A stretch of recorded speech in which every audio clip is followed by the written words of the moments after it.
देऊन टाकलं. ही भारतीय जनता पार्टी म्हणत होती आमचा पक्ष वेगळा आहे. पंतप्रधानांनी आरोप केला की राष्ट्रवादी काँग्रेसच्या लोकांनी 70,000 कोटी रुपयाचा सिंचन घोटाळा केला. हा आरोप अजित पवारांच्या विरोधात होता. पुढच्या महिन्यामध्ये अजित पवारांना बरोबर घेऊन उपमुख्यमंत्री केले. भ्रष्टाचाराला तुमच्या पक्षात आले की सगळं सांग. भ्रष्टाचाराला थारा देणारे जर आता कोण असतील ते एकनाथ शिंदे, भारतीय जनता पार्टीचे देवेंद्र फडणवीस आणि अजित पवार हे आता भ्रष्टाचाराला घेऊन सगळे गेले. या लोकांना जर पुन्हा निवडून दिलं तर महाराष्ट्र शिल्लक राहणार नाही. महाराष्ट्राची विक्री केल्यासाठी आपल्याला जगणं शक्य होणार नाही. आणि म्हणून ह्या भ्रष्टाचाराच्या विरोधात जर आपल्याला पुढे जायचं असेल तर महायुतीचा आपल्याला पराभव करावा लागेल, भाजपचा आपल्याला पराभव करावा लागेल. त्याशिवाय महाराष्ट्राचं मला आपण होऊ शकत नाही. आज मित्रांनो, मगाशी सचिन भोर यांनी सांगितलं आपली गरज काय, ह्या शहराची गरज काय. मोठे उद्योग आले पाहिजे. उद्योग आले तर नोकऱ्या मिळते. नोकऱ्या मिळाल्या तर जे आपण मुलांना शिकवतो, इंजिनिअरिंग करतो, डिप्लोमा करतो, आयटीआय करतो, मेडिकल कॉलेजमध्ये टाकतो, डीएड बीएड हे सगळ्या गोष्टींचं शिक्षण देतो, डिग्री घ्यायला लागतो, आपण खर्च करतो त्याच्यावर. जर इथं उद्योग आले तिथं कोणाला नोकऱ्या मिळणार. परंतु उद्योग आणण्यासाठी कोणी प्रयत्न करते, कोणी प्रयत्न करत. परंतु तुम्ही लक्षात घ्या, मागच्या महिन्यामध्ये एकनाथ शिंदे साहेबांनी पत्रकार परिषद घेतली आणि त्यांनी सांगितलं 16,000 कोटी रुपयाचे उद्योग येणार आहेत. त्याच्यातले 2 उद्योग नागपूरला आणि 1 उद्योग संभाजीनगर. पुढच्या आठवड्यामध्ये देवेंद्र फडणवीसांनी पत्रकार परिषद घेतली, सांगितलं 13,000 कोटी रुपयाचे उद्योग येणार आहेत. त्याच्यातले 2 उद्योग नागपूरला, 1 उद्योग पुण्याला. नाशिक महाराष्ट्रात नाही. तुम्ही नागपूरला उद्योग काढताय, तुम्ही पुण्याला उद्योग काढताय, तुम्ही संभाजीनगरला उद्योग येईल असं जाहीर करताय. नाशिक महाराष्ट्रामध्ये आहे की नाही? त्यावर एखादा उद्योग तुम्ही नाशिकसाठी बोलत नाही. त्यावर गेल्या 15 वर्षामध्ये एक सुद्धा उद्योग महाराष्ट्रामध्ये आलेला, नाशिकमध्ये आलेला नाहीये. या आमदार काय करतात आहे, अगोदरचे खासदार काय करत होते, नाशिकचे पालकमंत्री काय करतात आहे, नाशिकचे ज्येष्ठ मंत्री काय करतात.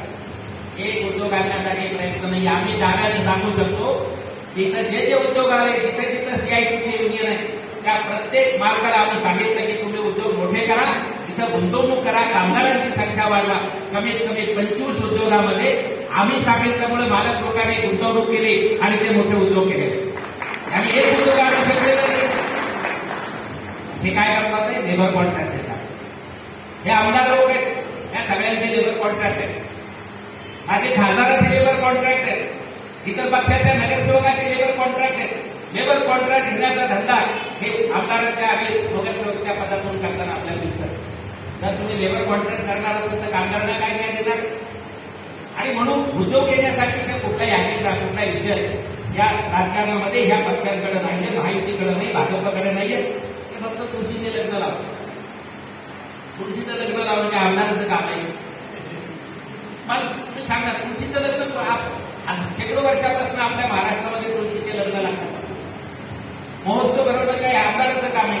अरे आमदाराचं काम आहे उद्योग करा, आमदाराचं काम आहे लोकांना प्रमोट करा, आमदाराचं काम आहे लोकांना स्वतःची घर मिळवून द्या, आमदाराचं काम आहे चांगल्या शाळा निर्माण करा, आमदाराचं काम आहे दवाखाने तयार करा.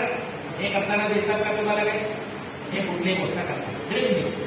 त्या उघड्यावर हिरवे रंग दिलेल्या 2-4 वस्तू लावायच्या आणि त्याला हिरवे ग्रीन जिम मागायचं. इथं खेळण्यासाठी कुठे ग्राउंड आहे? इथं नाशिक शहरामध्ये कुठं चांगला बगीचा आहे की कष्टकरी माणसं संध्याकाळच्या वेळेला बगीच्यामध्ये जाऊन तासभर तिथे गप्पा मारतील, बसतील, असं एखादं जागा जे बेंगलोरमध्ये गेलो.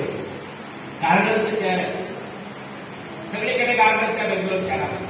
नाशिक शहरामध्ये 4 चांगल्या गार्डन येऊ शकत, नाशिक शहरामध्ये चांगले क्रीडांगण होऊ शकत नाही. आणि म्हणून मुख्य मुद्दा असा आहे की हे जे पक्ष आहेत ते स्वतःचं राजकारण करत असल्यामुळे आपले प्रश्न दुर्लक्षित राहिले. आज घरांची काय करते, साधं वररूट किचनचं घर घ्यायचं असेल तर 21 लाखाच्या खाली राहते. बरोबर आहे, एवढे महागात आहे. गोरगरीब माणसं कशी काय घर घेतील? घरासाठी काही सरकार करतंय का? 25 मजली बिल्डिंग उभे राहतात नाशिकमध्ये, पण गोरगरिबांसाठी घरं वापरतात. आम्ही ज्या वेळेला म्हणतो गरिबांसाठी घरं मिळाली पाहिजेत, त्यावेळेला मार्चमध्ये काँग्रेस पक्षाचे आमदार नरसे आडम त्यांनी सोलापूरमध्ये 35 सदार घरं बांधून बिडी कामगारांना घरं दिली, यंत्रमाग कामगारांना घरं दिली, चप्पल शिवणाऱ्यांना घरं दिली, असंख्य भाजीपाला विकणाऱ्यांना घरं दिली, 35,000 घरं बांधले. 3 वेळा राज्यातल्या लोकांनी त्यांनी निवडून दिलं. 35,000 घरं गोरगरिबांना मिळाली. ते कधी घराचं स्वप्न बघू शकत नव्हते, त्यांच्या मालकीचे घर आले. तुम्ही कोणी तुमचं नातेवाईक असेल सोलापूरमध्ये फोन करून विचार. 35,000 घरं बांधले.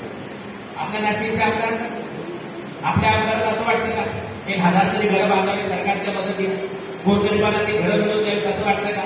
नाही. म्हणजे आपले मुख्य जे प्रश्न आहेत, जनतेचे जे मुख्य प्रश्न आहेत, त्या प्रश्नाबद्दल ह्या पक्षाला कुठली त्यांना आस्था नाही. महागाई किती वाढत